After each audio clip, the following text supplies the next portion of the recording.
حضرت مصعب بن عمیر رضی اللہ تعالیٰ عنہ کو مدینے بھیجا. یہ وہ ہستی ہیں جو سب سے پہلے مبلغ کے طور پر مکے سے مدینے گئے. یعنی اب ذرا غور کیجئے گا, پیارے آقا کی عمر مبارک ہے 52 ہو گئی نا 12 سن نبوی میں, 52 ایئرز کی ایج ہے, اور ابھی 11 سال باقی ہیں. اب ذرا غور کیجئے, نبی پاک کی حیات طیبہ میں ابھی 12-13 سال باقی ہیں, اور 1 سال ہجرت سے پہلے نبی پاک نے حضرت مصعب بن عمیر کو بھیج دیا. اللہ اکبر.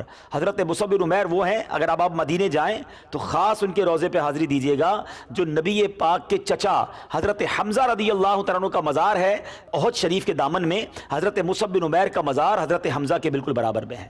اب حضرت مصعب بن عمیر مدینے پہنچے اور انہوں نے کمال کر دیا. یہ گھر گھر میں جا کر اسلام کی دعوت دینے لگے, روزانہ کوئی 1 یا 2 کلمہ پڑھ کر مسلمان ہوتے گئے. اب آ گیا 13 سن نبوی, پھر نبی پاک مینا گئے. اب بڑا قافلہ آیا مدینے سے, اور 72 لوگوں نے نبی پاک کے ہاتھوں اسلام قبول کیا. یعنی مدینے میں اسلام پھیل رہا ہے. مکے میں ظلم کی آندھیاں تھیں, مارا جا رہا ہے, صحابہ کو تکلیف ہے, کبھی کسی صحابی کو تپتی ریت پہ لٹایا جا رہا ہے, کبھی راہ میں کانٹے بچھائے جا رہے ہیں, کبھی پتھر مارے جا رہے ہیں, کبھی نماز پڑھنے پہ مارا جا رہا ہے. مدینے میں ٹھنڈی ہوائیں آ رہی ہیں کیونکہ حضرت مصعب بن عمیر وہاں پہنچ گئے تھے, اسلام کی دعوت ہو رہی ہے. اب نبی پاک علیہ الصلوۃ والسلام نے صحابہ سے کہا کہ ایسا لگتا ہے کہ مدینہ منورہ سے چونکہ ایک سافٹ کارنر مل رہا تھا, نبی پاک علیہ الصلوۃ والسلام نے صحابہ کرام کو اجازت دے دی کہ اب مدینے کی طرف ہجرت کرنا شروع ہو جاؤ. اب کئی لوگ آئے ہوئے تھے مدینے سے, تو نبی پاک سے انہوں نے عرض کی کہ حضور آپ بھی مدینے آ جائیں, آپ بھی ہمارے پاس آئیں, ہم آپ کو وہاں سکون دیں گے, آرام دیں گے, آپ کا ساتھ دیں گے. تو نبی پاک کے چچا حضرت عباس جو اس وقت ایمان نہیں لائے تھے, انہوں نے بڑی تاریخی بات ان لوگوں سے کہی کہ دیکھو یہ خاندان بنی ہاشم میں ہر طرح محترم اور باعزت ہیں, ہم لوگ ان کے دشمنوں کے سامنے کھڑے ہو جاتے ہیں. مدینے والوں اگر لے جانا ہے تو پھر ان کی حفاظت بھی کرنی ہوگی, اور اگر ڈرتے ہو تو پھر اس کا خواب دیکھنا چھوڑ دو. اللہ اکبر. اہل مدینہ نے دل و جان سے کہا کہ حضور پر ہم اپنی جانیں قربان کر دیں گے, ہم بھی تلواروں کے سائے میں بڑے ہوئے ہیں, آپ ہمیں اس خدمت کا موقع دیں. مگر حضور سے عرض کرتے ہیں کہ حضور ایک بات آپ سے بھی چاہتے ہیں, آپ مدینے آ جائیں گے اور پھر وہاں کے یہودی ہمارے خلاف ہو جائیں گے, ایسا نہ ہو بعد میں آپ ہمیں چھوڑ کر مکے آ جائیں اور ہم تنہا رہ جائیں. اللہ اکبر. ابھی نبی پاک مدینے گئے نہیں ہیں, مگر نبی پاک نے مدینے والوں سے کیا کہا؟ میرے آقا فرماتے ہیں مسکراتے ہوئے, اطمینان رکھو, تمہارا خون میرا خون ہے, اور میرا جینا مرنا تمہارے ساتھ ہے. میں تمہارا ہوں اور تم میرے ہو, تمہارا دشمن میرا دشمن ہے, تمہارا دوست میرا دوست ہے. اہل مدینہ کو نبی پاک نے گڈ نیوز دے دی. اب تو جناب مدینے میں تیاریاں ہونے لگی کہ نبی پاک آنے والے ہیں. پیارے آقا علیہ الصلوۃ والسلام نے صحابہ کو اجازت دے دی, کیونکہ سڈنلی ایک گروپ کی صورت میں مدینے نہیں جایا جا سکتا تھا, کیونکہ کفار مکہ یہ جانتے تھے کہ اگر کسی طرح یہ مسلمان مکے سے نکل گئے اب اسلام پھیل جائے گا اور یہ واپس آ کر مکے کو فتح کر لیں گے. چنانچہ وہ ہر وقت کی طاق میں رہتے تھے کہ کوئی نکلنے نہ پائے. بہرحال نبی پاک نے صحابہ کو اجازت دی. نبی پاک ابھی مکے میں موجود تھے. اب انتظار تھا کہ پیارے آقا علیہ الصلوۃ والسلام کو اجازت ملے, رب کی طرف سے یہ وحی آئے کہ نبی پاک علیہ الصلوۃ والسلام بھی مدینے کی طرف روانہ ہو جائیں. حضرت ابو بکر صدیق رضی اللہ تعالیٰ عنہ, آپ نبی پاک کے بہت قریبی ساتھی تھے. آپ کو یہ بڑی تمنا تھی کہ پیارے آقا علیہ الصلوۃ والسلام جب ہجرت کریں تو مجھے بھی اپنا رفیق سفر بنا لیں. دل کی بڑی تمنا تھی. اب کفار مکہ نے ایک کانفرنس کی, یہ بڑی عجیب و غریب کانفرنس تھی, اور انہوں نے کہا کہ کہیں ایسا نہ ہو کہ یہ بھی مدینے چلے جائیں اور وہاں اتنی بڑی فوج بن جائے کہ یہ واپس آ کر مکہ مکرمہ پر حملہ کر دیں اور مکے کو آزاد کروا لیں گے. تو انہوں نے کہا کہ ایسا کرتے ہیں, اس کا کیا پلان کریں کہ یہ مکے نہ جا سکے اور اسلام پھیل نہ سکے. اب وہاں بڑے بڑے مکے کے جرنیل, کفاروں کے سربراہ, سپہ سالار سارے موجود تھے. اس کانفرنس کے اندر شیطان بھی آیا اور ایک بوڑھے کی شکل میں آیا. لوگوں نے اس کو پہچانا نہیں. کہا تم کون ہو؟ کہا میں شیخ نجد ہوں, میں نجد کا شیخ ہوں. میں کہا ٹھیک ہے بیٹھ جاؤ. اس کو بھی بٹھا لیا. اب ایک ایک کر کے اب سب نے اپنا اپنا پلان بتایا کہ کیا کرنا چاہیے. تو ایک قریش کے سربراہ نے کہا کہ ایسا کرتے ہیں کہ ان کو کسی کوٹھری میں بند کر دیتے ہیں, ہاتھ پاؤں معاذ اللہ باندھ دیتے ہیں, کسی سوراخ سے کھانا وغیرہ دیتے رہیں گے. تو شیخ نجد شیطان نے کہا کہ یہ رائے اچھی نہیں ہے, خدا کی قسم اگر تم نے ان کو کسی مکان میں قید کر دیا تو ان کے جان نثار صحابہ کو پتہ چل جانا ہے اور وہ اپنی جان پر کھیل کر قید سے چھڑا لیں گے. اچھا, دوسرے بندے نے پلان پیش کیا. کہتا ہے کہ ایسا کرتے ہیں مکے سے باہر نکال دیتے ہیں, کسی اور شہر بھیج دیتے ہیں, ہمیں ان کی قرآن کی آواز بھی نہیں آئے گی, یہ تبلیغ بھی نہیں کر سکیں گے. پھر شیطان نے انٹرسیپٹ کیا کہ نہیں نہیں ایسا مت کرنا، اگر یہ مکے سے باہر چلے گئے، ان کی آواز میں اتنی تاثیر ہے، ان کے انداز میں اتنی خوبیاں ہیں کہ لوگ ان کے قریب آ جائیں گے، یہ مسلمان کر لیں گے لوگوں کو، اور ان کی تعداد بڑھ جائے گی، یہ مکے میں واپس آ جائیں گے۔ اچھا، اب ابو جہل کیا کہتا ہے؟ کہتا ہے میرے ایک رائے یہ ہے کہ ہر قبیلے کا ایک مشہور بہادر تلوار لے اور سب ایک بار ان پر حملہ کر دیں معاذ اللہ، اور ان کو قتل کر دیں معاذ اللہ۔ نبی پاک کو شہید کرنے کا پلان کیا کہ ان کو قتل کر دیں، شہید کر دیں۔ اب قتل کا الزام سارے قبیلوں پر آئے گا، تو یہ مسلمان جو ہیں یہ سارے قبیل والوں سے تو نہیں لڑ سکیں گے نا، اس طرح یہ معاملہ ہم حل کر لیں گے۔ اب شیطان کہتا ہے ہاں یہ بالکل ٹھیک رائے ہے۔ شیطان نے اس رائے کو کہا کہ بالکل ٹھیک ہے۔ اب یہ پلان فائنل ہو گیا کہ نبی پاک علیہ الصلوۃ والسلام پر اب حملہ کرنا ہے، اور یہ پلاننگ ہو گئی۔ یہاں یہ کفار پلاننگ کر رہے تھے، اللہ نے کیا خفیہ تدبیر فرمائی، یہ رب نے قرآن میں بیان فرمایا، اپنے حبیب کی حفاظت کا انتظام کیا کیا گیا۔ اللہ تبارک و تعالیٰ قرآن مجید میں ارشاد فرماتا ہے وَإِذْ يَمْكُرُ بِكَ الَّذِينَ كَفَرُوا لِيُثْبِتُوكَ أَوْ يَقْتُلُوكَ أَوْ يُخْرِجُوكَ وَيَمْكُرُونَ وَيَمْكُرُ اللَّهُ وَاللَّهُ خَيْرُ الْمَاكِرِينَ۔ اللہ اکبر۔ اب کیا ہوا؟ کفار نے پلان کر لیا۔ اب نبی پاک علیہ الصلوۃ والسلام کو وحی نازل ہوئی، جبریل امین آئے، کہا حضور آپ نے آج رات اپنے بستر پر نہیں سونا ہے، آج رات آپ نے ہجرت کے لیے روانہ ہونا ہے۔ نبی پاک علیہ الصلوۃ والسلام سیدنا ابوبکر صدیق کے پاس آئے، کہا کہ اے ابوبکر مجھے حکم مل گیا ہے رب کی طرف سے مدینہ ہجرت کا۔ کہا حضور کیا میں آپ کے ساتھ چل سکتا ہوں؟ پیارے آقا نے فرمایا ہاں ابوبکر تم میرے رفیق ہو۔ اب زارو کتار سیدنا ابوبکر صدیق رونے لگے۔ بی بی عائشہ صدیقہ رضی اللہ تعالیٰ عنہ فرماتی ہے مجھے اس دن پتا چلا کہ کوئی خوشی میں بھی روتا ہے۔ حضرت ابوبکر صدیق اتنے راضی ہو گئے کہ نبی پاک نے مجھے اپنے ساتھ سفر کے لیے اجازت دے دی ہے۔ اور اب پیارے آقا علیہ الصلوۃ والسلام نے مولا علی کرم اللہ تعالیٰ وجہ الکریم سے کیا فرمایا؟ دیکھو شیر خدا کی بہادری، دیکھو اللہ کے شیر نے کیا کیا۔ پیارے آقا نے فرمایا اے علی آج میرے بستر پر تم نے سونا ہے، اور دیکھو مکے والوں کی امانتیں میرے پاس ہیں۔ نبی پاک کا کمال دیکھیں، یہ کفار مکہ نبی پاک پر ایمان نہیں لاتے تھے، مگر نبی پاک کو امین اور صادق کہا گیا۔ پیارے آقا کے پاس ان کی امانتیں بھی بڑی ہوتی تھی۔ تو نبی پاک نے علی سے کہا، مولا علی کرم اللہ تعالیٰ وجہ الکریم سے، کہ اے علی تم صبح اٹھ کر لوگوں کی امانتیں دے کر پھر میرے پاس مدینے آ جانا۔ مولا علی کرم اللہ تعالیٰ وجہ الکریم نے یہ نہ کہا کہ حضور آپ کے بستر پر تو آج جان کا خطرہ ہے، آج تو اٹیک ہونا ہے، اور آپ اپنی جگہ مجھے سلا کے جا رہے ہیں۔ کیا شیر والا جگرا تھا، کیا دل تھا۔ مولا علی ساری زندگی اس بات پر فخر کرتے رہے کہ الحمدللہ میرے آقا نے مجھے چنا، اپنے بستر پر سلایا۔ یقیناً لوگوں کے لیے یہ کانٹوں کی سیج ہوگا کہ اس بستر پر تو جان کا حملہ ہے۔ کہتے مجھے نبی پاک کے بستر پر ایسے نیند آئی جیسے میں پھولوں کے بستر پر سو رہا ہوں۔ اور ساری زندگی مولا علی یہ کہا کرتے تھے، فرماتے وقیت بنفسی خیر من وطئ الثری ومن طاف بالبیت العتیق وبالحجر، میں نے اپنی جان کو خطرے میں ڈال کر اس ذات گرامی کی حفاظت کی ہے جو زمین پر چلنے والوں اور خانہ کعبہ اور حتیم کا طواف کرنے والوں میں سب سے زیادہ بہتر اور سب سے بلند مرتبہ ہے۔ آپ ہمیشہ اس بات پر فخر کیا کرتے کہ اللہ نے مجھے نبی پاک کی حفاظت کے لیے چنا۔ بہرحال اب کمال یہ ہوا کہ ادھر حضرت ابوبکر صدیق نے 2 اونٹنیاں اس کو پتیاں کھلا کر چارہ کھلا کر فربا کر کے تیار رکھا تھا۔ ان کو بھی امید تھی کہ نبی پاک مدینے جائیں گے تو مجھے ساتھ لے جائیں گے۔ 2 اونٹنیاں تیار تھیں، مگر نبی پاک نے کہا اے ابوبکر ایک اونٹنی کی قیمت مجھ سے لے لو۔ پیارے آقا نے حضرت ابوبکر صدیق کو قیمت ادا کی، کیونکہ ہجرت کا جو ثواب تھا آقا چاہتے تھے وہ خالص طور پہ مجھے مل جائے۔ بہرحال اب یہ 2 اونٹنیاں غار ثور پر پلان کر لیا گیا کہ 3 دن بعد یہ اونٹنیاں غار ثور پر پہنچا دی جائیں گی۔ اب کیا ہوا؟ پیارے آقا علیہ الصلوۃ والسلام جب اپنے گھر سے نکلتے ہیں، مولا علی کو اپنے بستر پر سلا کر، ناظرین ذرا منظر امیجن کرنے کی کوشش کیجئے گا، چاروں طرف کفار محاصرہ کیے ہوئے تھے، کارڈن آف تھا کہ اب حملہ کرنا ہے، اور نبی پاک اس گھر میں موجود تھے۔ مولا علی کو اپنے بستر پر سلایا، ہدایات دی، کہا کہ تم نے صبح اٹھ کر فلاں فلاں فلاں لوگوں کو ان کی امانتیں دینی ہیں۔ اس سے درس کیا ملا؟ جان کا خطرہ تھا مگر امانتوں کا خیال تھا۔ میرے آقا امین ہیں، میرے آقا صادق ہیں۔ صحابہ کو بھی یہ تلقین کی کہ امانتیں پوری ادا کرو۔ اے میرے میٹھے اسلامی بھائیوں، زندگی میں اگر کوئی امانت ہمارے پاس آ جائے نا، اسے پوری لوٹانا یہ ضروری ہے، یہ لازم ہے، اور یہی نبی پاک کی تعلیمات ہیں۔ آج حال یہ ہو گیا کہ سامنے والا بھول گیا، ہم کہتے چلو وہ بھی بھول گیا، اب ہمیں کیا ضرورت ہے یاد دلانے کی، پیسے آ ہی گئے نا ہمارے پاس، حساب کتاب میں غلطی ہو گئی اس کی مسٹیک ہے، اس کو بتانے کی کیا ضرورت ہے۔ آج نہیں بتاؤ گے تو قیامت میں نیکیاں دینی پڑ جائیں گی، اس دن حساب دینا پڑ جائے گا۔ تلاش کر کے لوگوں کا حق ادا کرو۔ کبھی ایسا زندگی میں نہیں ہونا چاہیے کہ مجھ پر کسی کا حق آئے، چلو میرے کسی پر نکلتے ہیں تو معاف کر دوں گا، مگر مجھ پر 1 روپیہ بھی کسی کا نہیں آنا چاہیے۔ سیدی اعلیٰ حضرت امام اہل سنت لکھتے ہیں کہ جو کسی کے 3 پیسے، 3 لاکھ نہیں، 3,000 نہیں، 3 پیسے دبا لے گا، کل بروز قیامت اسے 700 با جماعت نمازیں دینی پڑ جائیں گی۔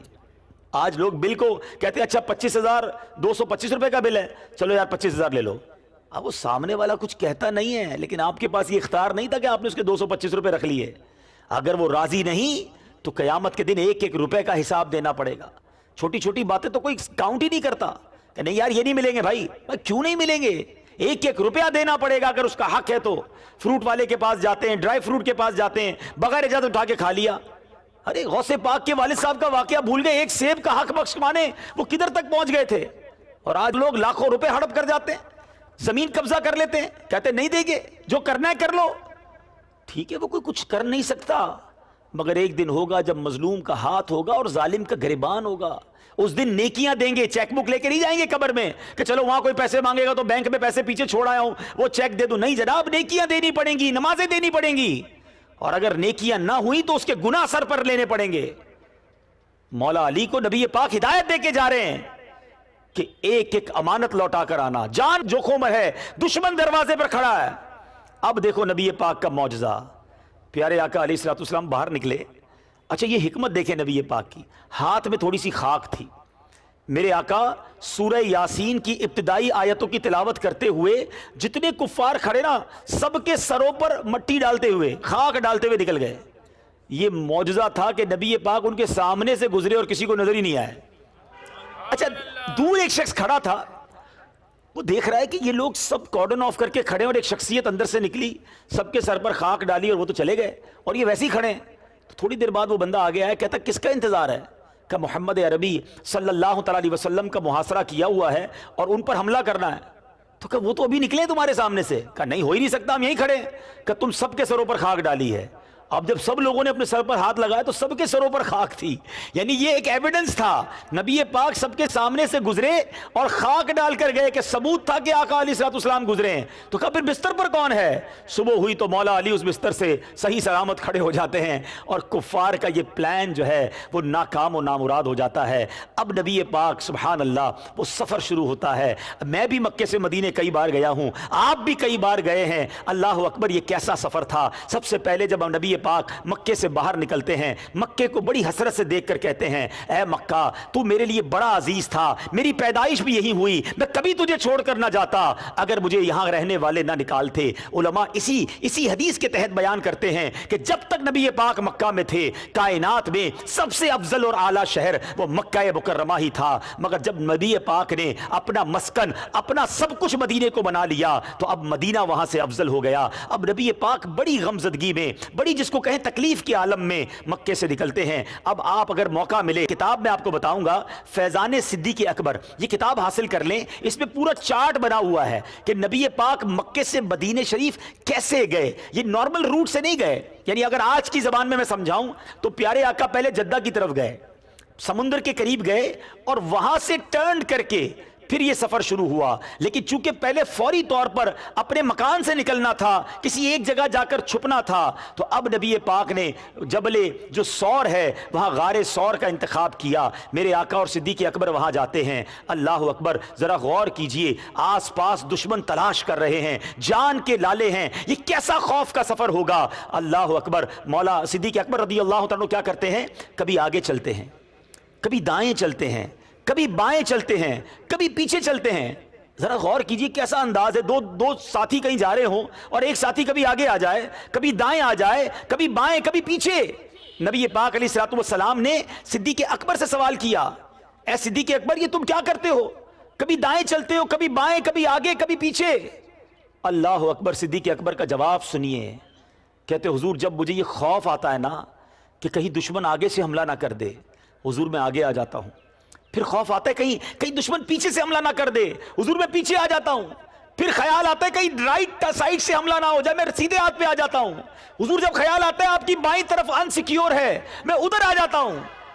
آقا علیہ الصلوۃ والسلام نے صدیق اکبر سے سوال کیا کیا، اے صدیق کیا تم یہ پسند کرتے ہو کہ اگر کوئی تکلیف پہنچے تو تمہیں پہنچے، مجھے کچھ نہ ہو؟ کہتے جی حضور اللہ کی قسم میں یہ چاہتا ہوں کہ کبھی بھی کوئی تکلیف پہنچے، کوئی مصیبت پہنچے، کوئی اٹیک ہو جائے، حضور یہ مجھ پر ہو جائے، میری جان چلی جائے، آپ کا بال بھی بیکا نہ ہو، آپ کو تکلیف نہ پہنچے. یہ کیسی محبت تھی. اب ایک اور خوف بھی تھا کہ قدم کے نشان پہچان لیے جائیں گے. مکے والے جب تلاش کرنے نکلیں گے صبح، پیارے آقا علیہ الصلوۃ والسلام کے بستر پر تو مولا علی ہیں، یہ کہاں گئے؟ اب تلاش کرنے نکلیں گے تو پیروں کے نشان کے ذریعے پہنچ جائیں گے. تو جبل سور کے نیچے کھڑے ہو کر حضرت ابو بکر کہتے ہیں حضور آپ ایسا کیجئے میرے کاندھوں پر آ جائیے، حضور آپ کے پیروں پر چوٹ لگ جائے گی، کانٹے بھی ہیں. یقین کریں میٹھے اسلامی بھائیوں، جب تک یہ واقعہ تو بچپن سے پڑھتے آ رہے ہیں، مگر جب تک میں غار سور میں گیا نہیں تھا یہ بات سمجھ نہیں آئی. مگر جب پہاڑ چڑھے تو اندازہ ہوا کہ 1450 سال بعد بھی آج چڑھنا مشکل ہے. اب تو سیڑھیاں بھی بن گئی ہیں، راستے بھی صاف ہیں. ذرا سوچو، لائٹیں بھی لگی ہیں، موبائل میں بھی ہمارے لائٹ ہوتی ہے. اس وقت دشمن پیچھے تھا، خوف تھا کہ آواز نہ ہو، پیروں کی آہٹ نہ ہو. ارے اکیلا جوان آدمی نہیں چڑھ سکتا. صدیق اکبر کی محبت اور طاقت پر ہماری جانیں قربان. کہتے حضور میرے کاندھوں پر تشریف لے آئیں. حضور کو کاندھوں پر اٹھاتے ہیں اور اب اتنا بڑا سفر صدیق اکبر خود کرتے ہیں. چڑھتے چڑھتے چڑھتے اب اوپر پہنچ گئے. اب جب اوپر پہنچے، یقین کریں غار سور دیکھنے کے بعد پتا چلا کہ صدیق اکبر کے کیا نصیب تھے. کتنی چھوٹی جگہ ہے، 2-3 بندے بیٹھے تو جسم سے جسم ٹچ ہو جائے، بہت مختصر سی جگہ ہے. صدیق اکبر جاتے ہیں، کہتے حضور آپ باہر رہیں گے، پہلے میں جاؤں گا. اندر جا کر کونین کے والی کی آمد کی گویا تیاری کر رہے ہیں. غار کو صاف کیا، اپنی چادر نکالتے ہیں، دیکھا بہت سارے سوراخ ہیں. صدیق اکبر نے اپنی چادر کے ٹکڑے ٹکڑے کر دیے، ہر سوراخ میں ایک چادر کا ٹکڑا ڈالا. اب چادر تو ختم ہو گئی، 1-2 سوراخ مزید باقی رہ گئے. صدیق اکبر نے ان سوراخ پر اپنا پیر رکھا کہ کہیں کوئی جانور نہ نکل آئے اور آقا کو تکلیف نہ ہو. کہ حضور تشریف لے آئیے. نبی پاک آتے ہیں، چہرے پر تھکن کے آثار ہیں. صدیق اکبر عرض کرتے ہیں حضور آپ ایسا کریں کچھ آرام کر لیجئے. ہائے ہائے، صدیق اکبر کے مقدر پر ہماری جانیں قربان. آپ کی زندگی کی ہمیشہ یہ خواہش رہی، النظر الیک. اے آج اجتماع میں آنے والوں میں آپ سے پوچھتا ہوں آپ کی زندگی کی سب سے بڑی خواہش کیا ہے؟ اگر میں اور آپ کاپی پینسل لے کر لکھیں کہ زندگی کی سب سے بڑی خواہش، سیکنڈ ون، تھرڈ ون کیا ہے، تو کوئی بنگلے کی، کوئی گاڑی کی، کوئی پیسوں کی، کوئی اولاد کی خواہش کرے گا. صدیق اکبر سے پوچھا گیا آپ کی سب سے بڑی خواہشات کیا ہیں؟ سنو کیا کہتے ہیں. پہلی خواہش ہے النظر الیک، میری پہلی خواہش ہے میں اپنے آقا کو دیکھتا رہوں. دوسری خواہش وانفاق مالی علیک، میں اپنے نبی پر اپنا مال خرچ کرتا رہوں. تیسری خواہش کا میری تیسری تمنا یہ ہے والجلوس بین یدیک، بس آقا کے قدموں میں حاضر رہوں. دیکھو اللہ نے تینوں خواہشیں اس عظیم بندے کی کیسے پوری کی. دل سے خواہش کی تھی نا، النظر الیک، آقا کو دیکھتا رہوں. ساری زندگی تو دیکھتے رہے، مگر سبحان اللہ علماء کہتے ہیں جو غار سور میں صدیق اکبر کو دیدار نصیب ہوا، سوچو 3 دن 3 راتیں کوئی نہیں تھا، پیارے آقا تھے اور صدیق اکبر رضی اللہ تعالیٰ عنہ تھے. اور جب گود میں آرام کیا ہوگا، ٹرائی ٹو امیجن، جب کسی کی گود میں کوئی لیٹتا ہے تو کتنا قریب سے دیدار کیا ہوگا. وہ پیاری آنکھیں دیکھی ہوں گی، وہ پیاری پلکیں دیکھی ہوں گی. رب کا دیدار جن آنکھوں نے کیا، ان آنکھوں کو کتنے قریب سے صدیق اکبر نے دیکھا ہوگا. ایک ایک داڑھی کا نورانی بال صدیق اکبر نے دیدار کیا.